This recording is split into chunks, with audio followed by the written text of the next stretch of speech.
नमस्कार, आप सभी का स्वागत करती हूं भारत 24 पर। मैं हूं आपके साथ पूर्णिमा मिश्रा। शाम के 6 बज चुके हैं और वक्त है दहाड़ का। बिहार में सियासी पारा चढ़ा है। विधानसभा चुनावों के दहलीज पर खड़े राज्य में मुस्लिम वोट बैंक पर हर एक दल की नजर है। करीब 18% मुस्लिम आबादी वाला ये वोट सभी के समीकरण बदल सकता है, खासकर सीमांचल के 24 विधानसभा क्षेत्रों में, जहां पर 40 से 68% तक मुस्लिम रहते हैं। यानी कांग्रेस और आरजेडी का महागठबंधन इसी वोट पर दांव लगा रहा है। लेकिन अब चुनौती बड़ी है। एआईएमआईएम के चीफ असदुद्दीन ओवैसी ने मोर्चा संभाल लिया है और कल से शुरू हुई उनकी सीमांचल न्याय यात्रा किशनगंज से गुजर रही है। रोड शो और साथ ही कॉर्नर मीटिंग्स के जरिए विकास और न्याय का एजेंडा चला रही है। साल 2020 में एआईएमआईएम ने सीमांचल की 5 सीटें अपने खाते में की थी।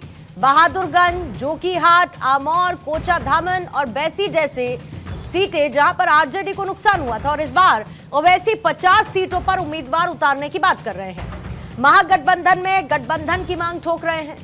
क्या ये वोट स्प्लिटिंग का हथियार बनेगा या फिर मुस्लिमों की आवाज बनेगा? दूसरी तरफ एनडीए की बीजेपी ने जहां पर मास्टर स्ट्रैटेजिस्ट को मैदान में उतार दिया है।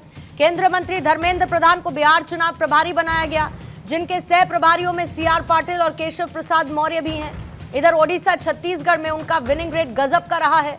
क्या बिहार की जातिगत जटिलताओं में वो एनडीए को मजबूत करेंगे? आप भूलिए मत, प्रशांत किशोर की जन स्वराज भी मुस्लिम कुर्मी वोट पर नजर रखे है।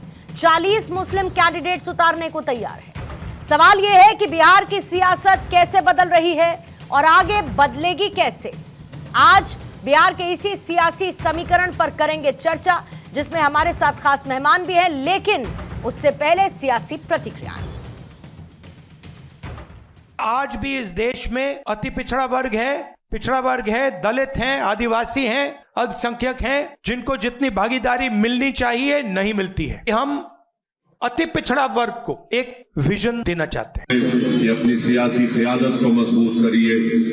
हम गैरों की चौखट पर जाकर भीख नहीं मांगेंगे। आपके पास इतनी ताकत है कि आप अपने वोट से दोबारा इंशाअल्लाह ताला कोचाधामन से मजलिस उम्मीदवार को कामयाब कर सकते हैं और मुझे यकीन है कि जरूर कामयाबी मिलेगी। अब नहीं मालूम क्या होने वाला है राजद में, मगर मजलिस ने अपनी नेक नियति का इजहार किया। क्या कहूँगा, उनके आने से उनका वोट तो सब तेजस्वी यादव ले लिया है, उनके पास वोट ही नहीं है और इस बार तो कोई उनको देगा ही नहीं वोट। मुसलमान, वो जितना मुसलमान चिल्ला लें, उनको कोई वोट देगा नहीं। तो विजन है।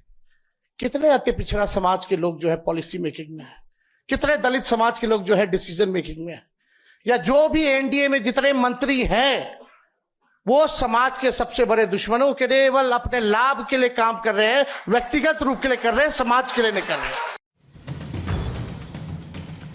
और आइए इसी बीच में सवालों का जिक्र करती हूं, फिर उसके बाद मेहमानों से चर्चा की शुरुआत करेंगे। आज पहला सवाल यही, बिहार का घमासान, मुस्लिम किसके भाईजान? हरियाणा के बाद बिहार धर्मेंद्र प्रधान लगाएंगे नैया पार। ओवैसी की सीमांचल यात्रा क्या नया मोड़ लेकर आएगी? कांग्रेस आरजेडी का मुस्लिम वोट पर दांव कितना मजबूत है? जन स्वराज और एआईएमआईएम से हिंदू मुस्लिम ध्रुवीकरण बढ़ेगा क्या?